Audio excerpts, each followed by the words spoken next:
Welcome to 3R classes. Ghatnachakra पूर्वावलोकन इतिहास की सीरीज़ में हम लोग पढ़ रहे थे पत्र पत्रिकाएं।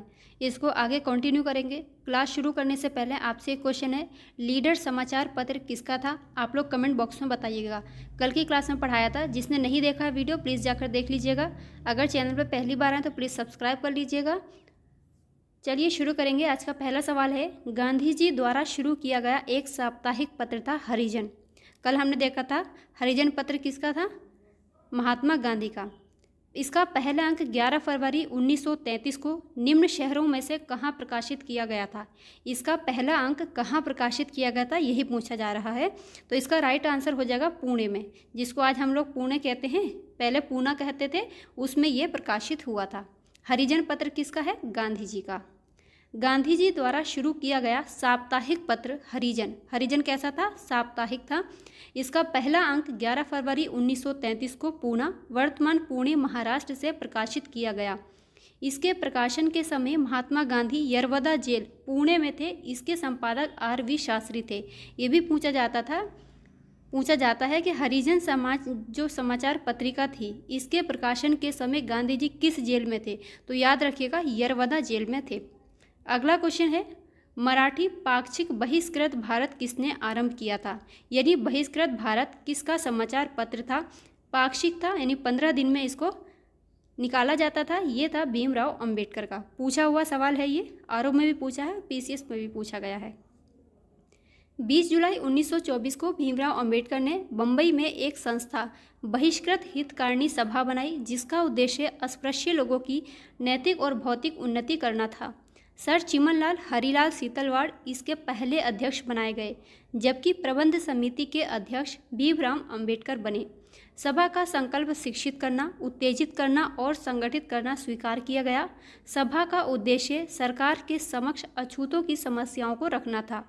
उन्होंने 3 अप्रैल 1927 को बम्बई से मराठी पाक्षिक बहिष्कृत भारत आरंभ किया। अगला क्वेश्चन है, बहिष्कृत भारत पत्रिका से संबंधित थे। अभी हमने देखा भीमराव अंबेडकर बहिष्कृत भारत पत्रिका से संबंधित थे। गाइज, अगर क्लास इंपॉर्टेंट लग रही तो प्लीज़ लाइक एंड शेयर कर दीजिएगा। निम्नलिखित में से कौन सा एक जर्नल अबुल कलाम आज़ाद द्वारा प्रकाशित है? अबुल कलाम आज़ाद द्वारा प्रकाशित होता था अल हिलाल। क्या नाम है इसका? अल हिलाल। अबुल कलाम आज़ाद ने वर्ष 1912 में उर्दू साप्ताहिक अल हिलाल का प्रकाशन प्रारंभ किया था। वर्ष 1914 में अल हिलाल पर प्रेस एक्ट के तहत प्रतिबंध लगा दिया गया था। वर्ष 1920 में लाहौर से लाला लाजपत राय द्वारा उर्दू का कौन सा समाचार पत्र प्रारंभ किया गया था? लाला लाजपत राय द्वारा उर्दू में जो समाचार पत्र शुरू किया गया था, उसका नाम था वंदे मातरम। लाला लाजपत राय ने लाहौर से एक उर्दू दैनिक वंदे मातरम और एक अंग्रेजी साप्ताहिक दी पीपल निकाला। इसके पहले वे संयुक्त राज्य अमेरिका में यंग इंडिया का प्रकाशन कर चुके थे। आप लोग बताइएगा, यंग इंडिया किसका है? इन्होंने इसका प्रकाशन किया था, लेकिन इसको किसने निकाला था बताइएगा। फिर से देख लीजिए, वंदे मातरम इसकी भाषा थी उर्दू, ये एक दैनिक समाचार पत्र था। द पीपल भी लाला लाजपत राय का था, लेकिन ये अंग्रेजी में साप्ताहिक निकाला जाता था। अगला है, समाचार पत्रों को उनको मिलाना है। सुधारक है, हिंदू है, voice of India, the Hindu तो आजकल हम लोग भी पढ़ते हैं ना। बंगाली। हिंदू समाचार पत्र के संपादक जी सुब्रमण्यम अय्यर थे तथा उदारवादी नेता गोपाल कृष्ण गोखले समाचार पत्र सुधारक के संपादक थे। वॉइस ऑफ इंडिया के संपादक दादाभाई नौरोजी। बंगाली के संपादक SN बनर्जी थे। बंगाली का दृष्टिकोण उदार था तथा ये राजनीतिक विचारधारा का प्रभावशाली प्रदर्शन भी करता था। फिर से देख लीजिए, जो हिंदू समाचार पत्र है, इसके संपादक जी सुब्रमण्यम अय्यर, और सुधारक के समाचार पत्र के संपादक कौन थे? Gopal Krishna Gokhale. Voice of India Dadabhai Naoroji और बंगाली बनर्जी। बस ऐसे याद रख लीजिए, बंगाली बनर्जी, SN बनर्जी। इनको भी मिलाना है। काल पत्रिका है, बंगाली है, सुधारक है, सोम प्रकाश है। इनका प्रकाशन किसके द्वारा होता था या इनके संपादक कौन हैं? काल पत्रिका के संपादक थे शिवराम महादेव परांजपे। शिवराम महादेव परांजपे। बंगाली के सुरेंद्र नाथ बनर्जी, SN बनर्जी भी देखा था हमने। और सुधारक के थे गोपाल कृष्ण गोखले। सोम प्रकाश के थे द्वारकानाथ विद्याभूषण। अगला है समाचार पत्र और इनको प्रारंभ करने वाले व्यक्ति बॉम्बे क्रॉनिकल है, कॉमनवेल्थ, लीडर, सर्चलाइट। यहाँ देखेंगे इनको।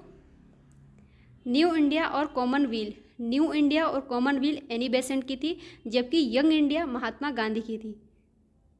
एनी बेसेंट द्वारा प्रकाशित समाचार पत्र थे बॉम्बे क्रॉनिकल, बॉम्बे क्रॉनिकल फिरोज शाह मेहता के द्वारा, सर्चलाइट सच्चिदानंद सिन्हा द्वारा और लीडर मदन मोहन मालवीय द्वारा प्रकाशित समाचार पत्र था। फिर से देखिए, न्यू इंडिया और कॉमनवेल्थ किसके थे? एनी बेसेंट के थे। सर्चलाइट सच्चिदानंद सिन्हा का था। बॉम्बे क्रॉनिकल फिरोज शाह मेहता और लीडर किसका था? मदन मोहन मालवीय के द्वारा प्रकाशित किया जाता था। इनमें भी समाचार पत्र हैं, इनको मिलाना है। लीडर है बॉम्बे क्रॉनिकल, इंडिपेंडेंट और जस्टिस। कल की क्लास में इनको बताया भी था, लीडर अभी बताया। यहाँ देखेंगे, लीडर समाचार पत्र इसका आरंभ करने वाले थे मदन मोहन मालवीय, बॉम्बे क्रॉनिकल फिरोज शाह मेहता, इंडिपेंडेंट मोतीलाल नेहरू और जस्टिस TM नायर। स्क्रीनशॉट ले लीजिए, पूछे जाते हैं सवाल। अबुल कलाम आज़ाद, अल हिलाल है, अभी पढ़ा था। फिरोज शाह मेहता, एनी बेसेंट और महात्मा गांधी। तो अबुल कलाम आज़ाद का अल हिलाल है, फिरोज शाह मेहता का बॉम्बे क्रॉनिकल, एनी बेसेंट में न्यू इंडिया है, महात्मा गांधी का यंग इंडिया है। याद कैसे रखेंगे? एनी बेसेंट के नाम में न आता है तो यहाँ पर भी न्यू इंडिया, इन दोनों में कन्फ्यूज़न बहुत होता है किसका है, तो इसमें भी न आ रहा है तो न्यू इंडिया। महात्मा गांधी के नाम में ग आता है तो यहाँ पर भी ग आएगा, यंग इंडिया। बस ऐसे याद रख लीजिए। Abul Kalam Azad, Al Hilal, Firoz Shah Mehta, Bombay chronicle, Annie Besant, new India, Mahatma Gandhi, young India. निम्नलिखित में से कौन सा सुमेलित नहीं है? अल हिलाल ये मौलाना अबुल कलाम आज़ाद का था। न्यू इंडिया अभी बताया एनी बेसेंट का था। तहजीबुल अखलाक मोहम्मद अली जिन्ना का ये नहीं था। संवाद कौमुदी राजाराम मोहन राय का था। बताइएगा संवाद कौमुदी कब शुरू किया गया था? पिछली क्लासेस में बताया है।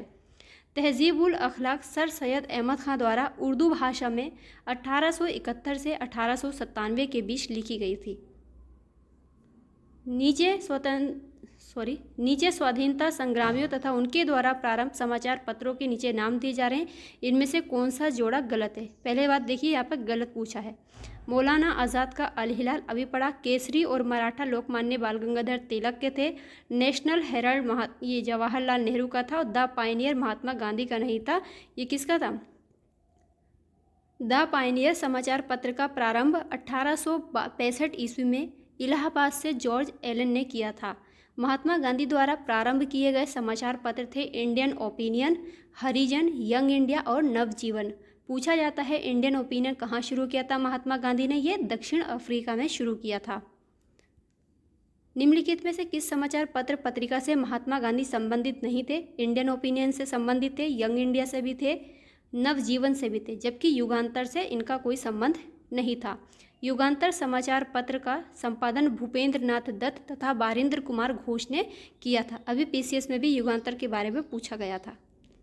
निम्नलिखित में से किसने कौमी आवाज़ पत्र का प्रारंभ किया था या आरंभ किया? कौमी आवाज़ को शुरू किया था जवाहरलाल नेहरू ने।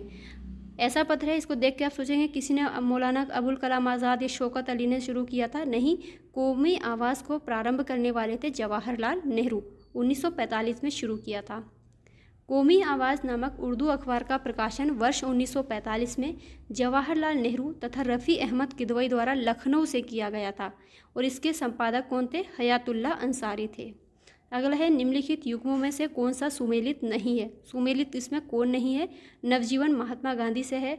स्वराज्य टी प्रकाशम, प्रभात NC केलकर ये इनसे है। कौमी आवाज़ किसका है? जवाहरलाल नेहरू का है। गाइज आज की क्लास में इतना ही है। मिलेंगे अगली क्लास में आगे के क्वेश्चंस के साथ। तब तक के लिए अपना ख्याल रखिए, पढ़ते रहिए। वीडियो अगर पसंद आया तो प्लीज़ लाइक एंड शेयर कर दीजिएगा। बार बार रिवीजन करते रहिए, इसमें से आपको ज़रूर एग्जाम में मिलेंगे क्वेश्चन। बाय।